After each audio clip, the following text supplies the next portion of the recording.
नमो तस्सा भगवतो अरहतो सम्मा सम्बुद्धस्सा। नमो बुद्धाय। सभी को आशा कर रहा हूँ आप सभी लोग अच्छे होंगे। आज मैं आप लोग को एक जटाका बताऊँगा। ये जो जटाका का नाम है कक्कारू जटाका। कक्कारू जो है एक माला का नाम है। इसके बारे में आज हम लोग जानेंगे। जब भगवान जेठामला रहते थे उस समय भगवान देवदत्त के बारे में बताया।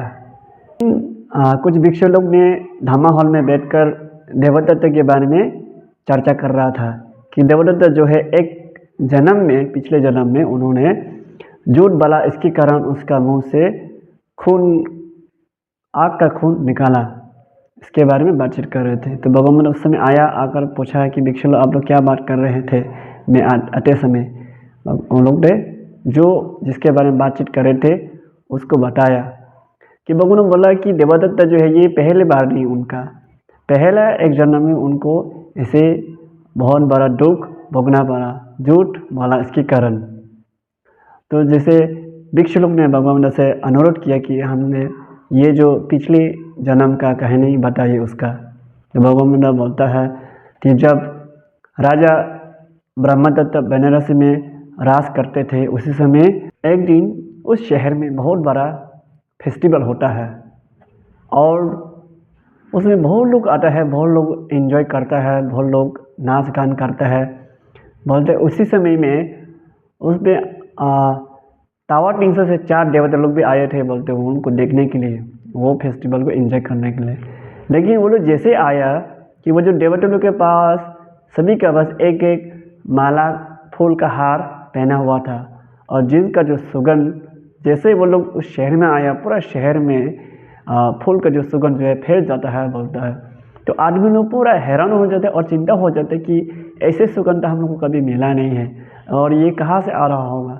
तो आदमी लोग यहाँ वहाँ देखने लगा, ढूंढने लगा कि ये कहाँ से आ रहा होगा ये जो सुगंध। लेकिन बाद में कि कुछ समय के बाद वो जो देवता खुद ही वो लोग हवा में थोड़ा ऊपर में उठा, उड़ने के बाद हवा में उठ के अपना रूप को दिखाया ताकि मनुष्य लोग जो नॉर्मल जो इंसान है वो देख सके।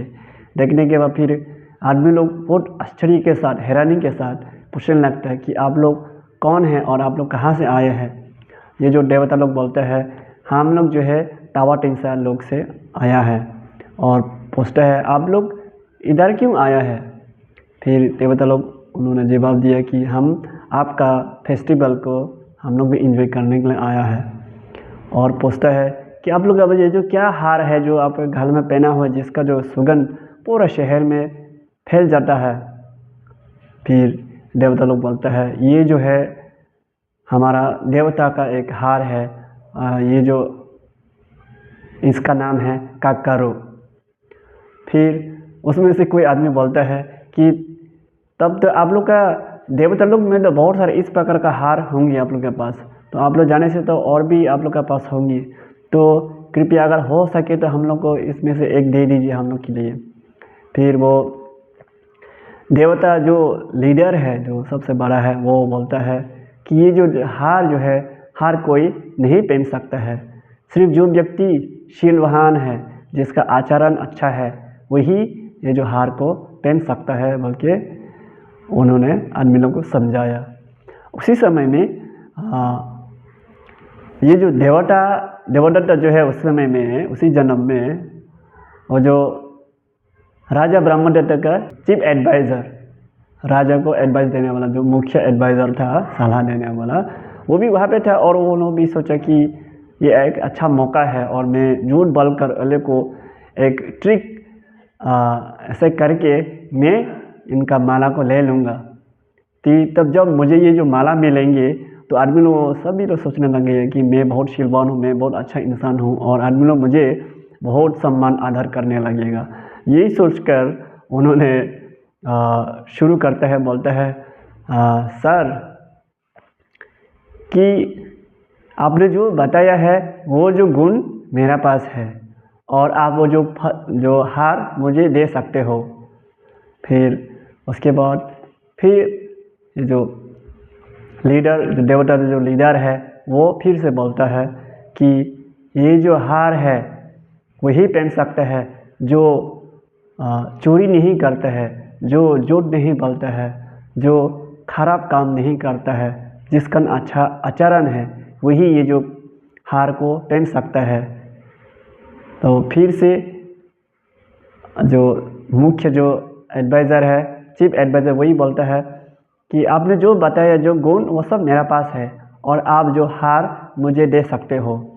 फिर उसके बाद जो वो लोग 4 देवता लोग थे, उसमें से जो पहले वाला तो बोल दिया, उसके बाद जो सेकेंड वाला वो कहता है कि ये जो हार वही पहन सकता है जो आदमी अपने जीवन में बहुत ईमानदारी के साथ जीता है, साधारण जीवन जीता है और कभी लोगों को धोखाबाजी नहीं करता है, वही ये माला को पहन सकता है। ये सुनने के बाद फिर ये जो चीफ एडवाइज़र फिर कहता है कि सर, ये जो आपने जो गुण बताया वो मेरा पास है, आप वो जो हार को मुझे दे सकते हो। उसके बाद फिर तीसरा वाला देवता भी कहता है उनको कि ये जो हार को वही ले सकता है, वही पहन सकता है जो आदमी अपना जीवन में पूरा सीधा सीधे है, जो धनी आदमी है, दान करते हैं, लोभी नहीं है, वही ये जो हार को वही पहन सकता है, बल्कि तीसरा वाला देवता भी बोलता है। ये बोलने के बाद भी जो मुख्य जो एडवाइज़र है वो फिर से कहता है कि आपने जो भी गुण बताया वो मेरा पास है और आप वो जो हार को मुझे दे सकते हो, बोल के सबके सामने बोलता है। फिर इसके बाद चौथा वाला जो देवता फिर से उनको कहता है कि ये जो हार है वही पहन सकता है जो व्यक्ति कभी दूसरों का खराब बातें नहीं करता है और जिसका बातें और कर्मों से मिलता है, जुलता है और जिसका आचरण शुद्ध है, अच्छा है, जो शीलवान है, वही ये जो हार को पहन सकता है। फिर से चौथा बार भी ये जो चीफ एडवाइज़र है वो फिर से झूठ बोलता है। एक्चुअली उनका बस ये जो गुण है ही नहीं है कि वो चाहता है कि अगर उसको ये जो हार मिल जाए तो वो बहुत सबके सामने बहुत उसका सम्मान होगा, आदर होगा और सब लोग सोचने लगे कि ये ही बहुत शीलवान है। इसके कारण से वो झूठ बोलते ही गया है, जबकि उसके पास ये जो गुण कुछ भी नहीं है। और उसके बाद इतना बोलने के बाद, 4 लोग बोलने के बाद भी फिर उन्होंने सेम चीज़ बोला कि माना कि मेरा पास ये जो गुण है। उसके बाद देवता लोग सोचा ठीक है हम उनको दे देते हैं। देवता लोग उनको दे दिया। दे देने के बाद जैसे उसको गले में पहनाया, पहनाने के बाद देवता लोग अपना टावर टिंसा में वापस चला जाता है। जैसे देवता लोग मनुष्य लोग से गायब हो जाता है, वो जो चीफ एडवाइज़र वो उधर में तुरंत गिर जाता है, गिर के और पूरा दर्द के साथ कि उसको लगा कि जैसे पूरा आग का जो हार, लोहा को जला वाला हार जैसा गाला में पहना जैसा लगा उसको, बहुत कठोर मतलब दर्द हुआ। उसके कारण से बहुत चिल्लाने लगा, चिल्ला के वो पूरा ज़मीन में गिर जाता है। तो जैसे चिल्ला के गिर जाता है दर्द में, तो आदमी लोग यहाँ पर देखते हैं और उसको देखने के पूछता है कि आपको क्या हुआ, क्या हुआ। तो उन्होंने बोला कि जैसे तैसे दर्द में बोला कि मैंने ये जो हार को मैंने झूठ बोल के ले लिया, जो भी जो गुण उन्होंने बताया वो गुण मेरा पास नहीं है, मैंने झूठ बोल के ये जो हार को ले लिया है और कृपया करके मेरा गला से ये हार को निकाले, बोल के आदमी लोग से वो अनुरोध करता है। तो आदमी लोग वहाँ का, उसके बाद जो राजा का जो सैनिक लोग, अटेंडेंट्स लोग कोशिश करते हैं उससे निकालने की, लेकिन निकाल नहीं पाता है।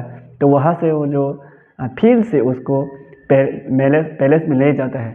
ले जाने के बाद फिर बहुत चर्चा करता है कि सोचता है और बहुत चिंता में राजा भी चिंता हो जाता है कि अगर हमारा ये जो मुख्य जो एडवाइज़र है अगर गुजर जाता है तो हम लोग के लिए बहुत मुश्किल होगा, तो हम लोग कुछ ना कुछ उपाय ढूंढना पड़ेगा, बल्कि बातचीत करता है। तो उस समय एक वहाँ पे एक बोलता है कि महाराज हम लोग जो है और एक दिन फेस्टिवल रख सकते हैं, जब रखेंगे तो हो सकता है वो देवता लोग फिर से आएंगे और हम लोग को मदद कर पाएंगे। तो जैसे मान लिया कि ठीक है हम लोग करेंगे, तो दूसरा दिन में ही राजा ने अनाउंस कर दिया कि 1 सप्ताह के बाद ऐसे ऐसे दिन में हम लोग का फिर से जो हम लोग का जो मेन जैसे होता है वैसे ही हम लोग का फेस्टिवल होंगे, बल्कि अनाउंस कर दिया। तो जिस दिन फेस्टिवल शुरू हुआ उसी दिन को उसी समय में भी सेम पहले जैसा देवता लोग अपना अपना हार पहन के चारों आने लगा। तो जैसे आया तो सुगंध तो पूरा फैल गया शहर में। तो पहले तो मालूम था आदमी को, पहला बार, सेकेंड बार तो आदमी को पता चल गया कि देवता आ गया है। तो जैसे आ गया तो राजा ने ऑर्डर किया कुछ सैनिक लोग जाके हमारा चीफ और एडवाइज़र को लेके आए यहाँ पे, यहाँ के उनको सबके बीच में उधर फील्ड में रखता है। रखने के बाद फिर से वो भी उसी में हुए तो बड़ा दर्द में बहुत रोने लगता है दर्द में, और जैसे देखता है कि देवदोल आया है वो बहुत दुख करके रो के फिर माफ़ी मांगता है कि हमको माफ़ कर दीजिए और मैं आपसे भीख मांगता हूँ और मुझे कृपया करके मेरा गले से ये जो हार को निकाल दीजिए, मैंने आप लोग को झूठ बोला है, बल्कि वो खुद ही अपना गलती को मान लिया और सबका सामने खुद को एक्सपोज कर दिया है उन्होंने। उसके बाद देवता लोग भी बोलता है कि मैं आप लोग को बताया था, आपको बताया था कि हम लोग 4 बार ही चारों लोग हम लोग बताया कि ये जो हार को कौन पहन सकता है। तो इतना बोलने के बाद आपने चारों बार आपने झूठ बोला कि और माना कि मेरा पास है, तो आपने झूठ बोला, आपका पाप के कर्म के कारण आपको ऐसे दुख भोगना पड़ा है और आपको अच्छी तरीके से आपको पनिशमेंट मिला है, बल्कि बोलता है। बोलने के बाद फिर वो उनसे फिर बोलता है कि आज से आप जो है फिर से आगे जाके आप झूठ नहीं बोलेंगे और जीवन में ईमानदार के साथ रहेंगे, बल्कि ऐसे बोलने के बाद फिर वो भी जो मुख्य एडवाइज़र वही मानता है हाँ हम रहूँगा, बल्कि वो भी अपने आप को प्रॉमिस करता है। उसके बाद हार उनका गला से निकालता है, बहुत आसानी से देवता लोग निकाल देता है। जैसे हार उनका गला से निकाल देता है वो तुरंत दर्द से ठीक हो जाता है, वो आराम मतलब पहले जैसा हो जाता है, आराम ठीक ठाक हो जाता है। उसके बाद फिर सबके सामने आकर के देवता लोग सभी लोग को इनकरेज करता है, सभी लोग को कहता है कि आप लोग भी जीवन में जो है झूठ ना बोलिए और जीवन में ईमानदारी का जीना है और दानशील भावना को पालन करना है, बल्कि आदमी लोग को दानशील का बारे में करने के लिए आदमी लोग को इनकरेज करके देवता लोग फिर अपना जगह में चला जाता है। तो ये जो कहानी यहाँ पे समाप्त होता है और भगवान उसमें बोलता है इसमें से जो कश्यप बनते और मोगलाना बनते और सारिपुत्र बनते, जो 3 जो देवता लोग थे, और उसमें से जो लीडर जो देवता था वो जो है मैं था उस जन्म में, बल्कि भगवान ने बताया। ऐसे बताने के बाद यहाँ पे जो कहानी है जो जातक का स्टोरी समाप्त होता है। और आशा करता हूँ आप लोग ये जो जातक को समझ गई होंगे और इसमें क्या बताया कि मोरल है कि हमको जीवन में खूब ईमानदारी का जीना है और झूठ से दूर रहना है।